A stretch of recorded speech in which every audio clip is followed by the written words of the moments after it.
Ooh, so all right, 2022 is starting off great. We got Temper with a win, and now we have the Creator Clash event coming up. I am making my commentating debut. And yes, Wade's going to be on that one as well. Looking forward to commentating on an event, let alone with my boy Wade. We've been talking a lot. He had put out a teaser the other day that we are starting a podcast together. I'm looking forward to that.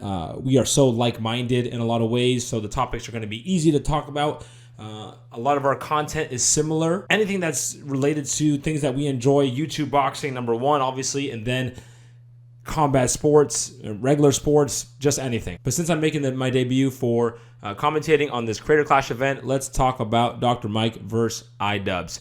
Now, not a lot of footage on each guy, especially iDubbbz. Ian has been really low-key with all his content. It reminds me of Temper. You just can't find anything. There are some clips, which we're going to go over today and look at his progress he's made.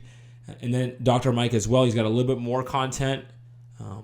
I think one of the glaring things right off the bat is it looks like Dr. Mike is a lot bigger. He seems more naturally gifted athletically. He's got a bigger muscular build and those things. But height-wise, Dr. Mike is 6'2".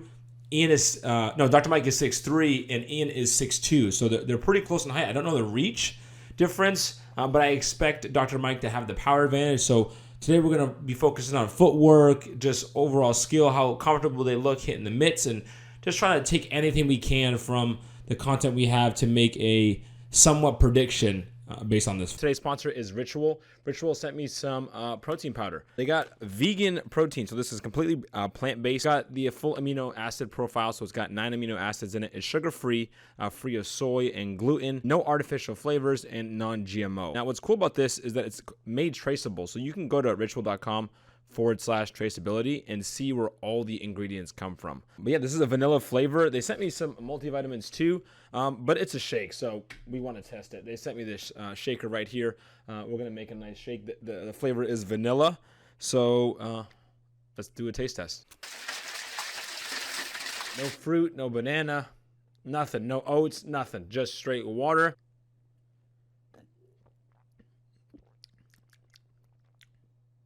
Think about it, there's no bitterness. That's the best part. Usually when you just have protein powder like in water, you gotta, even if it's vanilla, there's a bitterness to it and you can't drink it. And to hook you guys up, Ritual is giving you guys 20% off your first month.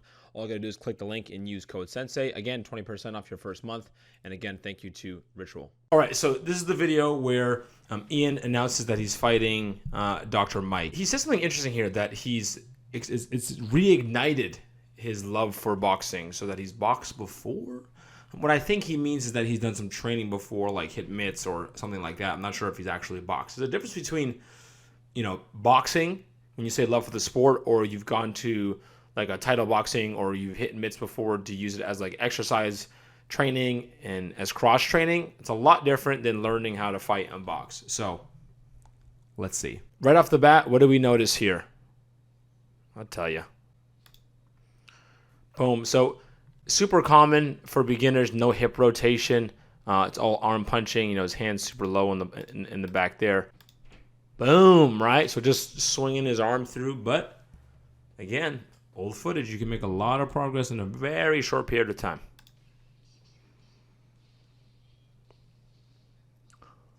That looked a lot better, right? Looks smoother there. I don't know why that first left hook just looked awkward. Maybe because it's his left hand. He's a righty. He seems to be an orthodox. Wait, 10 years? Time out. Did I hear that right? 10 years. Time out, dude. 10 years? See, again, this has to be... It looks like it's his personal trainer. This guy looks like... I don't know too much information. Maybe you can look him up. It looks like he might be his personal trainer, so he's been hitting mitts. If you're not preparing someone for a fight, there's no real need to be super hypercritical on their, defense and their technique. If they're doing it for exercise, then that's the thing. But 10 years, man. 10 years as a black belt in jiu-jitsu, high level. 10 years in boxing, that's a career, right? You're professional by then. I still have to go back and make sure I heard this correctly. 10 years in the game. And Ian's super confident. So this is where we get to his footage before we go into...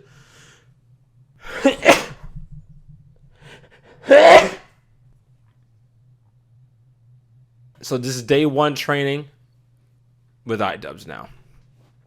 day one in comparison to 10 years.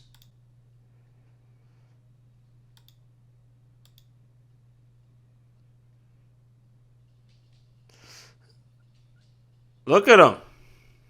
See, like, his physique looked a little bit better there. Let's look to see what he was wearing, make sure he wasn't hiding with, like, a hoodie. No, T-shirt's on.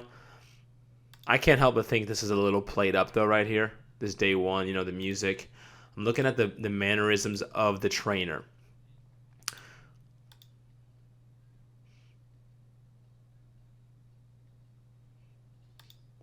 Let's see. Okay. He's sweating here, so it's clearly probably towards the end of training, doing some extra conditioning here.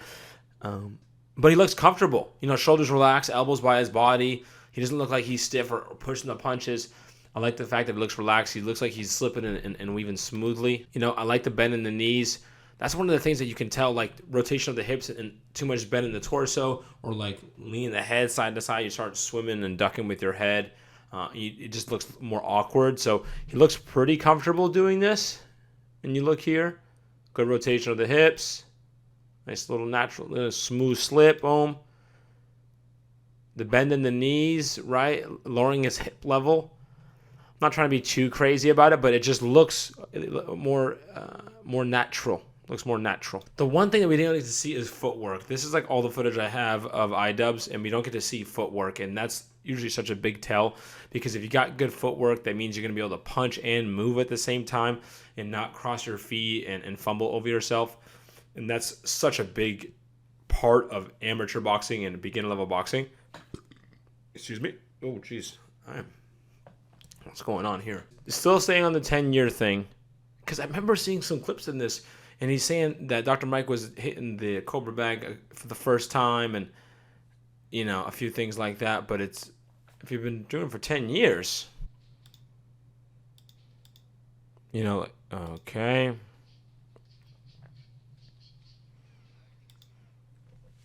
I mean, I will say, it doesn't look like he, has been training for 10 years in terms of like boxing as a fighter, but I will say his starting point is very good. This is his first fight. His starting point is a lot better than 99% of the YouTubers out there in terms of where they were boxing-wise, except for like Assault Poppy or something like that, right? And me and people have experience. But for his level where he's at to have a first fight, he's up there for sure. 10 years is a long time, guys. Like I'm 30, turned 31. Like when I was 20, I've been doing this since that's a long time. Now I see here he does beat Jake's punch count record, but if you look back here, Jake was punching over the top, knuckles turn. That is harder than the underhand rockers there, the little vertical punch uppercuts. I'm gonna give Jake his props, man. He was throwing actual punches. These, they're very, close. So got to take some points away here.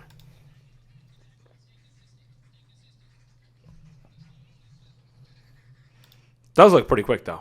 Gonna have to try this. I should do this and make a video. I'm gonna do it first and then make a video. I don't embarrass myself.